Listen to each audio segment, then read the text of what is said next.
Welcome to Stillworks and Brewing. My name is Randy. This is a channel that's all about home distillation and brewing.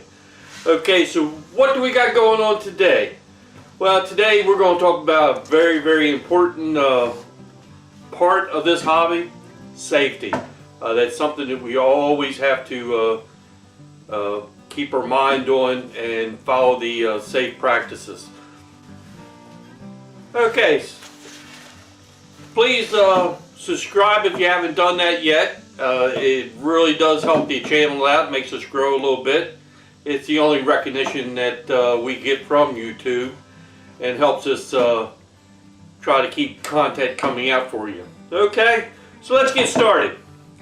One of the first things I got on my list here is after you build, buy, whatever the case may be, a new still, a new column, any new parts, okay? You need to clean it because there's going to be some nasty stuff in there from the manufacturing process of you or somebody else. So you can first run a 50-50 mixture of water and vinegar and run that through your still first. That'll get a lot out. Then after that, do a sacrificial sugar wash run. You know, sugar is actually pretty inexpensive, so ferment you some sugar out and run that through your still just to clean it out and then just get rid of it, okay? The next thing, don't overfill your still. Your still should only be about 75% to 80% of its capacity. And you really, the biggest thing is about that too is if you get too much in there, it will probably end up puking on you. So try to only fill it up about 75–80%. Alright? The next thing about stills is never put anything higher than 40 ABV into your still. We are dealing with flammable liquids and all that. So the best practice is always cut it down to at least 40% ABV. Alright? And the next thing, no closed systems. Okay, if you have a closed system, a clogged system, whatever the case may be, you potentially have a bomb. Okay, so do not have any kind of closed systems. Make sure that everything is, paths for vapors to get out. All right. Here's a big one that I always like to harp on: never leave a still unattended. That's where you're going. If you leave it unattended, as soon as you turn your back to go get a cup of coffee, that's where your troubles are going to start. So please don't leave a still unattended. Grab your coffee, your soda, whatever you might have. Not a whole bunch of shots though, don't do that. But anything else that you want, before you get started, so you give it all of your attention. Number 6.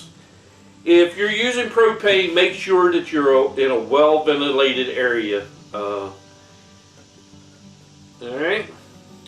And if you're number 7, if you're using electric, make sure that you're plugged into a GFI, a ground faulted interrupter. I think that's what it is. Ground fault interrupter? Yeah, something like that. Just because you got electric and water together, that's just not a good combination. Without a GFI. Alright? Okay, next. Since we are dealing with highly flammable stuff, if you do spill some, clean it up right now. Clean it up ASAP. Alright? Number 9. Stripping runs. Stripping runs because you're running real hard, hot and heavy. Sometimes if your condenser cannot handle as hard as you're running it, you might see vapors coming out of your condenser tube, and that could potentially be flammable. All right, so you got to really keep an eye on that. So only run as hard as your condenser will allow you to when you're doing the stripping run. All right. Next thing, number 10. Label everything. it's so easy to forget what it is. And if you got some 99% or 190 proof, 180 proof, whatever the case may be, and somebody gets into it that don't know what it is, it could be harmful. I mean, because, hey, let's get real. This stuff is a poison to us, and we can't handle that high of a ABV. So make sure that you label everything, and that kind of leads on to the next thing is, if you have everything labeled and that high proof stuff, lock it away so nobody can get into it. You know, put it somewhere where it could be under lock and key, or just away from anybody mistakenly getting a hold of it. All right. Next thing, mason jars. If you store stuff in mason jars, it should be fitted with a PTFE disc, because of the high alcohol, you know, you could eat in the seals that are in the mason jar lids. Okay, next,